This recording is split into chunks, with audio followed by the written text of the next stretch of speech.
अवधूत चिंतन श्री गुरुदेव दत्त. श्री स्वामी समर्थ. तुम्हा सर्वांचं आपल्या चॅनलमध्ये खूप खूप मनापासून स्वागत. अधिक मास लवकर सुरू होणार आहे, ज्याला पुरुषोत्तम मास, मलमास किंवा धोंड्याचा महिना आपण विविध नावाने ओळखला जातो. या महिन्यात जप, तप, ध्यान, नामस्मरण आणि दानाला खूप जास्त महत्त्व आहे. आपल्याला सेवेचा बँक बॅलन्स वाढवण्यासाठी हा दिवस म्हणजे हा संपूर्ण महिना अतिशय महत्त्वाचा मानला जातो.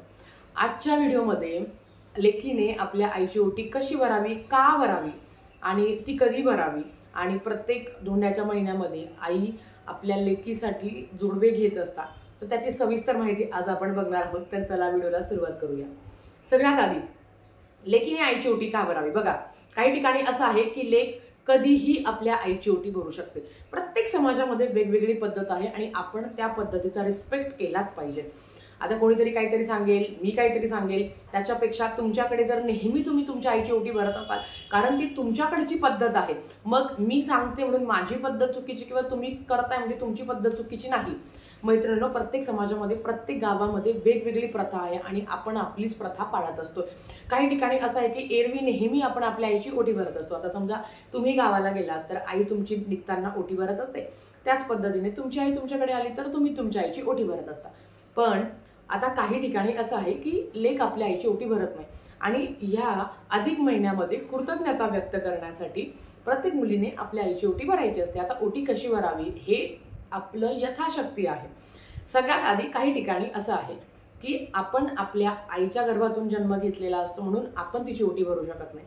आणि कन्यादान करत असताना तिने आपल्याला दुसऱ्यांच्या पदरात म्हणजे दिलेलं असतं, म्हणूनही आपण आईची ओटी भरू शकत नाही, असं काही ठिकाणी नियम आहे. तर काही ठिकाणी असं आहे की नाही, आम्हाला म्हणजे आम्ही नेहमी आमच्या आईची ओटी भरत असतो. जर ते असेल तर ते अधिक महिन्यात तर आवर्जून आपल्या आईची ओटी भरतील, आणि ज्यांच्याकडे हा नियम नाही आहे तर त्यांनी छानपैकी अधिक महिन्यात आपल्या आईची ओटी भरावी. आता अगं ताई, माझी आई ब्रह्मचारिणी आहे, ज्याला आपण विधवा हा शब्द आपण वापरतो, किंवा ताई मी ब्रह्मचारिणी आहे म्हणजे मी विधवा आहे आणि माझी आई सवाष्णी आहे, मग मी ओटी भरू शकते का.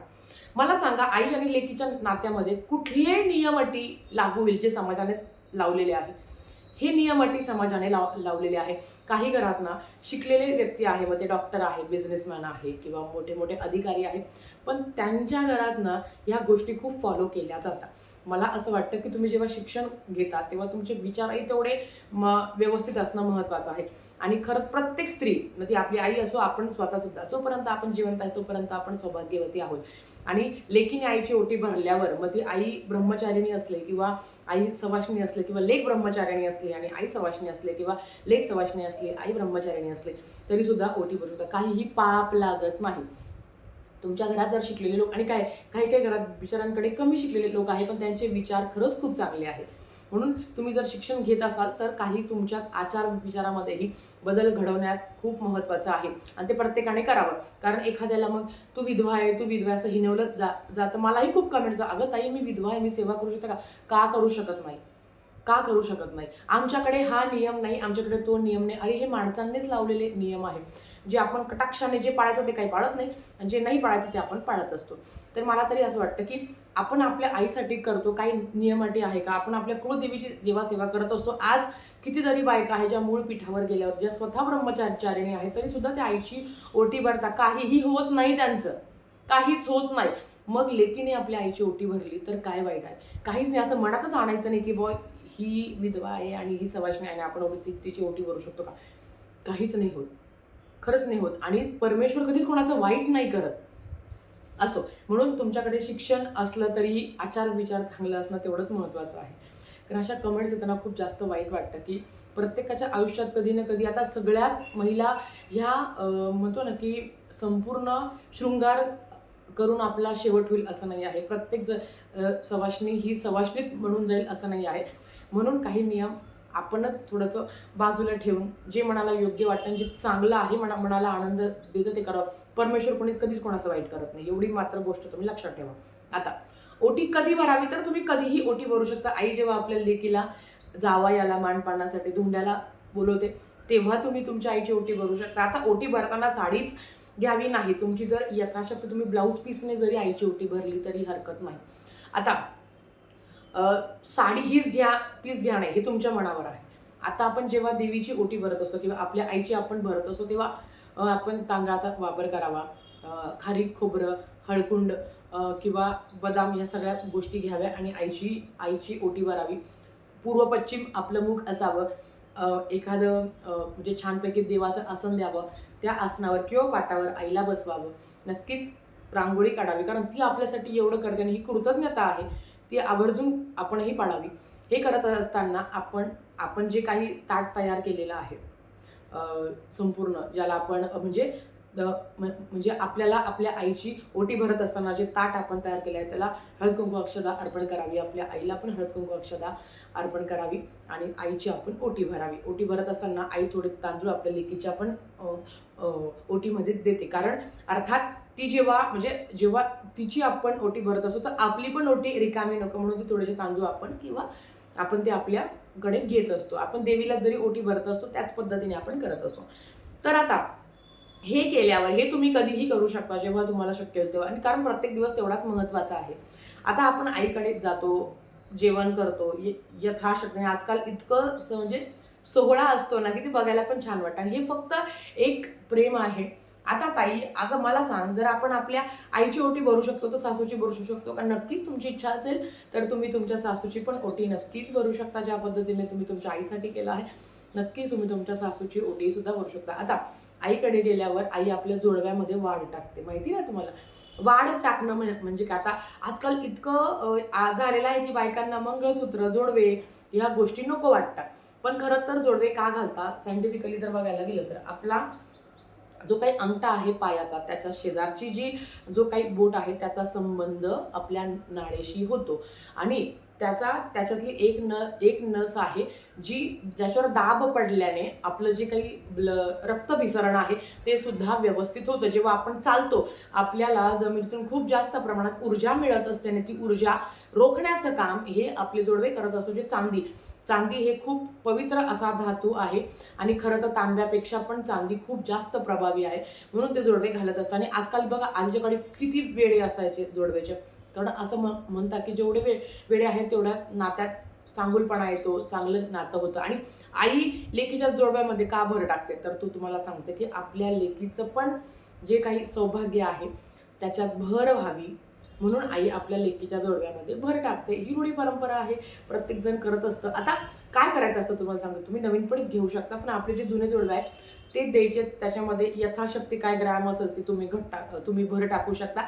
नंतर ते तुम्ही जोडवे घालू शकता. आईनेच टाकायचे असतं. आता ताई आम्हाला आई नाही आहे, मग तुमच्या सासूबाईने टाकलं चालेल. अगं ताई, आम्हाला आई नाही आहे, मग आम्ही आमची ओटी कोणाची भरायची? तर आपल्याकडे एक नातं असतं, मग ती मावशी असो किंवा तुमची काकू असो, ज्या नात्याने खूप काही केलं आहे, खूप काही त्याग सॅक्रिफाईस आपल्यासाठी केलं आहे. अगदी काहींची तर आई खूप लहान असताना गेली, तर ज्यांनी तुम्हाला सांभाळलं असतं, ज्यांनी तुम्हाला जीव लावला असेल, कोणीतरी असतं ना की तिला आपण आपल्या आईच्या स्वरूपात बघतो, मग ती सासू असो किंवा तुमच्या माहेरची कोणी असो, त्यांची सुद्धा तुम्ही ओटी भरू शकता, असं काही नाही. आता अगेन ताई, आमच्याकडे असं आहे की आमच्याकडे ब्रह्मचारिणी किंवा विधवा स्त्रीची ओटी भरली जात नाही. मग अशा वेळेस काय करावं? तर मग अशा वेळेस आपल्या कुलदेवीची ओटी भरायची. आपण अधिक महिन्यात कुलदेवीची ओटी भरायची असते आणि तीच ओटी तुम्ही तुमच्या आईला देऊ शकता. अशा पद्धतीने पण करू शकता. पण खरं तर मी तुम्हाला तेच सांगते की तुमच्या घरात इंजिनियर, डॉक्टर, अधिकारी एवढे कमवणारे तेवढे कमवणारे असले, जर असे विचाराचे असले, मग ते कमी कमवणारा आणि कमी शिकलेला माणूस नक्की चांगला असो. पण अगेन तुमची रूढी परंपरा आहे, तुम्हाला जे योग्य वाटतं ते तुम्ही करावं. तर याच पद्धतीने जोडवे पण, ताई आम्हाला आई नाही आहे, तर मग तुम्ही तुमच्या सासूबाईंकडनं तुम्ही पैसे घेऊन करू शकता. आता ताई आम्हाला सासूबाई पण देणार नाही, मग अशा वेळेस आपणच आपले पैसे टाकायचे आणि आपणच आपले जोडवे वाढवायचे. ठीक आहे? जर अशा पर्याय नसेल तर अशा वेळेस असंच करायचं. काहीही वाईट होत नाही, परमेश्वर कधीच कोणाचं वाईट करत नाही. आपले जे काही कर्म असतात त्या पद्धतीने आपल्याला फळ मिळत असतात. आईची ओटी भरताना पण यथाशक्ती ओटी भरावी, आनंद व्यक्त करण्याचा आणि कृतज्ञता व्यक्त करण्याचा दिवस आहे. आता आईचंच का, वडिलांचं का नको? वडील हा बाप माणूस असा असतो की जो फक्त आणि फक्त कमवतच असतो, जो कधी थांबत नाही, जो फक्त लेकरा बाळांचा विचार करत असतो, आणि आपलं लग्न झाल्यावर त्यांचा सगळा जीव आपल्यात कमी आणि आपल्या नातवंडात म्हणजे आपल्या मुलांमध्ये जास्त असतो, जे त्यांचे नातवंड असतात. आईसाठी नेहमी करत असतो. बाप मात्र त्याला आपण विसरून जातो. मग आता वडिलांसाठी काय करू शकता? नक्कीच तुम्ही तुमच्या वडिलांचं पाद्यपूजन करू शकता. ज्यांची इच्छा असेल त्यांनी वडिलांना कपडे पण घ्यावं. तुमची इच्छा असेल तर. आता कपडे घेऊन काही वाईट होतं का? अजिबात काही वाईट होत नाही. पण आपण आपल्या वडिलांचं पाद्यपूजन करू शकता, वडिलांचे पाय धुवू शकता आणि मग त्याचं तुम्ही दर्शन घेऊ शकता. पाद्यपूजन करत असताना त्यांचे पाय धुवायचे, नंतर मग ते पाय म्हणजे पाय ताम्हणातून काढून ते स्वच्छ करायचे. पाद्यपूजन ज्याला आपण म्हणतो, आपण आईचं पण करू शकतो, वडिलांचा पण करू शकतो. तर नक्कीच वडिलांसाठी पण करण्याचा प्रयत्न करा आणि सासरे असेल तर त्यांच्यासाठीही करण्याचा प्रयत्न करा. आपल्या आयुष्यात जे व्यक्ती आहेत त्याच्यासाठी आभार माना, कारण काही काही लोकांना याचं सुख उपभोगता येत नाही. ज्या तुमच्या अवतीभोवती आहे, कधीतरी चिडतो आपण त्यांच्या, ते आई वडील असेल किंवा सासू सासरी असेल, ज्यांच्याकडे त्या वस्तू नाही आहे, ज्यांच्याकडे तो व्यक्ती नाही आहे, त्यांना त्या व्यक्तीची किंमत विचारा. असो, तर ह्या पद्धतीने आपल्याला आई वडिलांसाठी करायचं आणि सासू सासऱ्यांसाठी पण करण्याचा प्रयत्न करा. तर झालेली सेवा स्वामीच्या चरणी मी रुजू करते आणि आजचा व्हिडिओ इथेच थांबवते. आवडला असेल तर लाईक शेअर सबस्क्राईब करा. भेटूया परत अशाच एक नवीन व्हिडिओसोबत. तोपर्यंत श्री स्वामी समर्थ.